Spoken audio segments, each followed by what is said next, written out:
Ayan po mga boss at share ko lang to sa inyo. Ito po yung Isuzu D-Max. Baka sakaling gusto nyong linisin yung AC filter. So dito lang yan ang location. So ito yung kanyang glue box. Dito yan. Unahin lang muna natin tanggalin to. At pagka natanggalan natin yan, dito ay ayan, makikita na po natin. Kita nyo to mga boss. Ito yun. Mayroon lang yung clip magkabilaan. So isa dito, pindutin lang natin, tapos yung dito sa kabila. Ayan. At ayan na yung kanyang AC filter. So ayan, dito ay nakita ko medyo may kadumihan, kaya pala umuugong yung blower pagka ilagay sa high speed.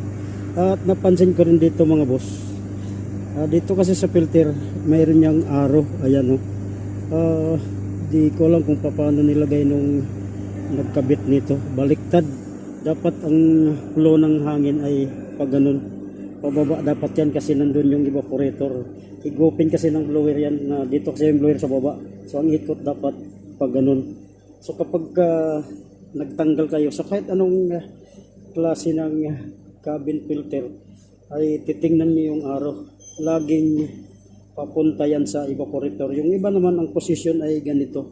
Tapos pagka ganito ay ganun din ang arrow. At tapos pagka ganyan, pababa. Walang pataas. Lahat yan ay laging papunta sa evaporator. So ayan. At ito po ay lilinisin ko muna. Then kakabit ko. Ayan, nag-improve yung flow ng hangin dito noong natanggal ko mga boss. At ayan yung kanyang blower switch. Ayan, so malakas na yung hangin, hindi na siya umuugong. Kaya umuugong yan dahil sa dumi ng blower. So sa mga gustong mag DIY sa inyong mga sasakyan, ganyan lang po ang pagtanggal ng AC filter nitong Isuzu D-Max. Pick up to mga boss. Yung ibang D-Max, mayroon pang cover dito na mayroong tornilyo na 4. Isa dito, din mayroong 3. Tanggalin nyo muna yon bago nyo ma-access yung cabin filter. Pero ito, medyo mas modelo na to, kaya hindi na yan kagaya nung may cover pa.